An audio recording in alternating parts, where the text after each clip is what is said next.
Hello everybody, आज हम बात करने वाले हैं हमारे नेशनल इनकम में क्या ऐड करना है और क्या ऐड नहीं करना है के पार्ट 2 की। तो आइए हम शुरू करते हैं पार्ट 2 को, जिसमें हम डिस्कस करेंगे अलग अलग तरह के क्वेश्चंस को, अलग अलग तरह के डाउट्स को। तो आइए सबसे पहले हम समझते हैं, हमारे सामने बोर्ड पर कुछ अलग अलग क्वेश्चंस लिखे हुए हैं और इनको नेशनल इनकम में ऐड किया जाएगा या नहीं जाएगा, ये हमें बताना है। तो देखिए, सबसे पहले दिया गया है railway fare by households, payment of school fee by a family, payment of examination fee by a student, a car purchased by a household, payment of electricity bill by a household, insurance premium paid by employees।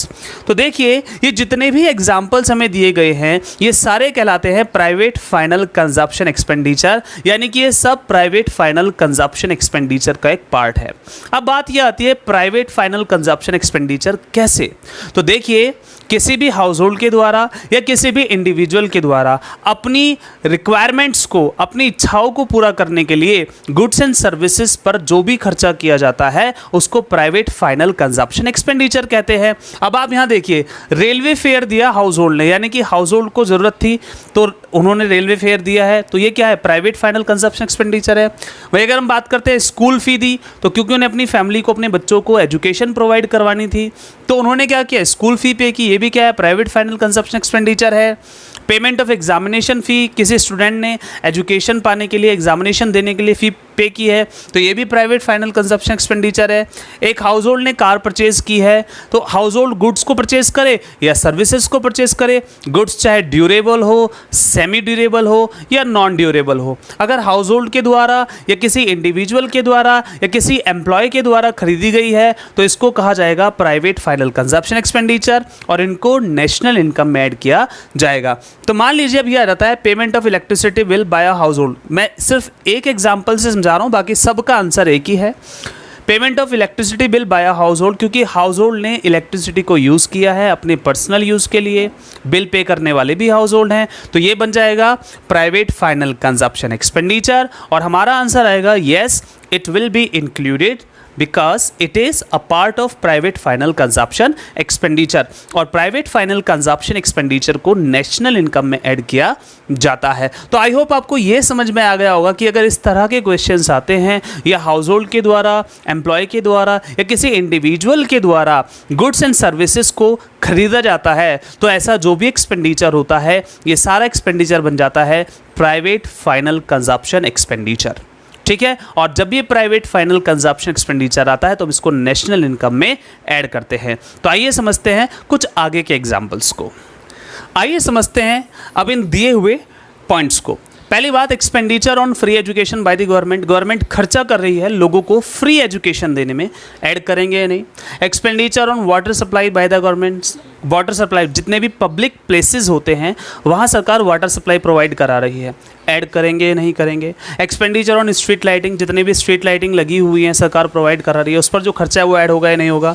Expenditure on free education by the government, जितनी भी free education दी जा रही है, free services दी जा रही हैं, वो चाहे हमारी डिफेंस सर्विसेज या जो भी हो, उनको ऐड करेंगे या नहीं करेंगे। And expenditure on defence bye the government, इनको ऐड करेंगे या नहीं करेंगे। तो इस तरह के सारे खर्चे कहलाते हैं गवर्नमेंट फाइनल कंजप्शन एक्सपेंडिचर और गवर्नमेंट फाइनल कंजप्शन एक्सपेंडिचर को नेशनल इनकम में ऐड किया जाता है। तो अगर ये क्वेश्चन आता है expenditure on free education by the government add होगा या नहीं होगा, तो आंसर आएगा yes, it will be included because it is government final consumption expenditure और it is a part of government final consumption expenditure. तो इस तरह के सारे जो टॉपिक हैं, इन जो गवर्नमेंट के खर्चे हो रहे हैं इस तरह के, उन सबको ऐड किया जाएगा क्योंकि वो पार्ट होते हैं गवर्नमेंट फाइनल कंजप्शन एक्सपेंडिचर का।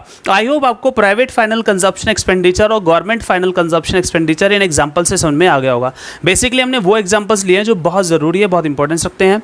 फिर भी अगर आपका कोई डाउट है तो आप हमें कमेंट करके मैसेज कर सकते हैं, हम उस पर भी एक वीडियो बना देंगे। अगर वीडियो पसंद आ रही है, टॉपिक समझ में आ रहा है तो वीडियो को लाइक करते चलेंगे, शेयर करेंगे और चैनल पर नए हैं तो चैनल को सब्सक्राइब भी कर दीजिएगा। आइए समझते हैं आगे के टॉपिक्स को।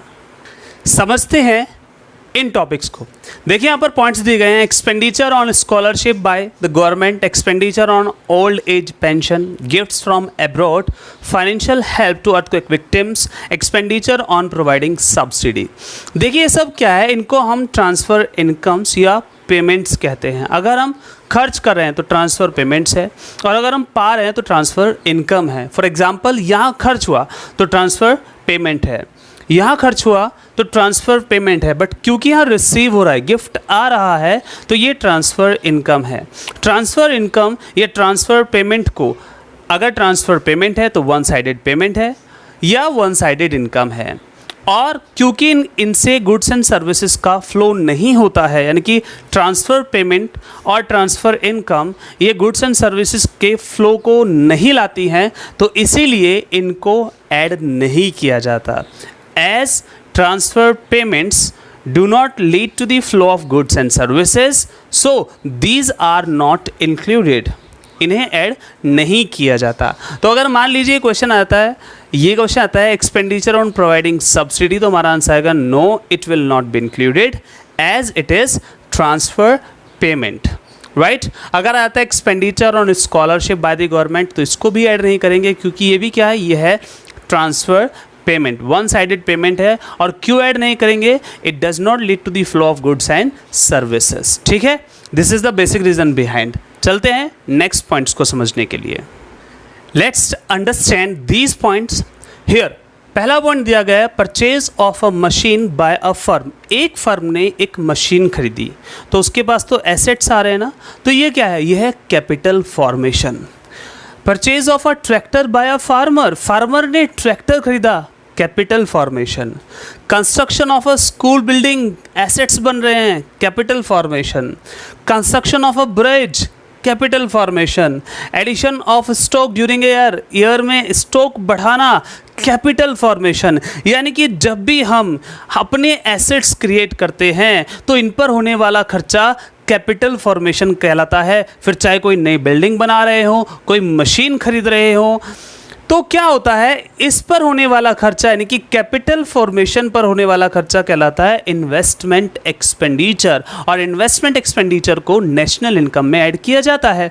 तो आप कैसे सकते हैं, मान लीजिए कहा गया purchase of a machine by a firm, एक फर्म ने एक मशीन खरीदी, तो हम कहेंगे yes it will be included because it is capital formation या इट इज़ इन्वेस्टमेंट एक्सपेंडिचर। तो हम डायरेक्ट लिख सकते हैं purchase of a tractor by a farmer, it will be included as it is investment expenditure. और जब भी capital formation आता है, यानी कि जब भी इस तरह के क्वेश्चंस आते हैं, जब भी कैपिटल फॉर्मेशन आता है, तो उसको हम कहते हैं इन्वेस्टमेंट एक्सपेंडिचर। एक और एग्जांपल लेते हैं, मान लीजिए कोई स्कूल है, ऑलरेडी स्कूल है, बना हुआ है, अब स्कूल क्या कर रहा है, अपनी बिल्डिंग को एक्सटेंड कर रहा है, बढ़ा रहा है, बिल्डिंग के ऊपर फिर बिल्डिंग बना रहा है। तो यहाँ पर भी क्या हो रहा है, कैपिटल बढ़ रहे हैं, एडिशन हो रहा है, कुछ नया क्रिएट हो रहा है। तो क्या होगा, जब भी नए एसेट्स बढ़ते हैं, पहले एसेट्स में नए एसेट्स और बढ़ जाते हैं, कुछ नया क्रिएट होता है, तो ऐसे में क्या होता है, इसको कैपिटल फॉर्मेशन कहते हैं, और इस पर होने वाला खर्चा इन्वेस्टमेंट एक्सपेंडिचर कहलाता है, और इन्वेस्टमेंट एक्सपेंडिचर को नेशनल इनकम में ऐड किया जाता है। आई होप यहाँ तक के सारे टॉपिक्स आपको समझ में आ रहे हों। अगर वीडियो पसंद आ रही है तो वीडियो को लाइक कर दीजिएगा। तो आइए समझते हैं इन टॉपिक्स को। यहाँ पर कुछ पॉइंट्स में दिए गए हैं। पहला, contribution of provident fund by employers. Employers क्या कर रहे हैं, अपने यहाँ काम करने वाले एम्प्लॉयज़ के प्रोविडेंट फंड में अपना कंट्रीब्यूशन दे रहे हैं। Free uniforms given to the workers, किसी हॉस्पिटल में, किसी स्कूल में या किसी और ऑर्गेनाइजेशन में, प्राइवेट ऑर्गेनाइजेशन में जितने भी काम करने वाले वर्कर्स हैं उनको यूनिफॉर्म दी जा रही है, वो चाहे ऑर्गेनाइजेशन कैसे भी हो, उनको यूनिफॉर्म दी जा रही है। Rent free houses provided by employers, employers ने अपने यहाँ काम करने वाले एम्प्लॉयज़ को रेंट फ्री हाउसेज दिए हैं। Bonus paid to employees, employees को बोनस मिल रहा है एम्प्लॉयर्स के द्वारा। Free food provided to the employees, employees को फ्री फूड मिल रहा है। क्या इनको ऐड किया जाएगा, तो हाँ बिल्कुल किया जाएगा, क्योंकि यह है कंपनसेशन ऑफ एम्प्लॉयज़। अब मैं आपको बताता हूँ, कंपनसेशन ऑफ एम्प्लॉयज़ में वेजेस आती है, सैलरीज आती है, सोशल सिक्योरिटी कंट्रीब्यूशन आता है। साथ साथ में अगर हम बात करें, जो वेजेस या सैलरीज होती है वो कैश में भी हो सकती है और काइंड में भी हो सकती है। अब कैश और काइंड को समझ लीजिए। कैश का मतलब होता है कि जब कोई एम्प्लॉय कहीं जॉब करता है तो उसको जो भी सैलरी कैश इन हैंड मिलती है या उसके अकाउंट में मिलती है तो उसको कैश में सैलरी कहा जाता है। बट अगर यही सैलरी उसको फैसिलिटीज़ के फॉर्म में मिलती है, जैसे फ्री में हाउस दे दिया रहने के लिए या फ्री में फूड दे दिया, तो ये कहलाता है सैलरी और वेजेस इन काइंड। तो दोनों के दोनों कंपनसेशन ऑफ एम्प्लॉयज़ का पार्ट होते हैं और अगर ये आते हैं तो इनको ऐड किया जाता है as a part of compensation of employees. तो अगर मान लीजिए कहा गया है कि contribution to provident fund by employers add होगा या नहीं होगा, तो बिल्कुल होगा, as it is a part of compensation of employees.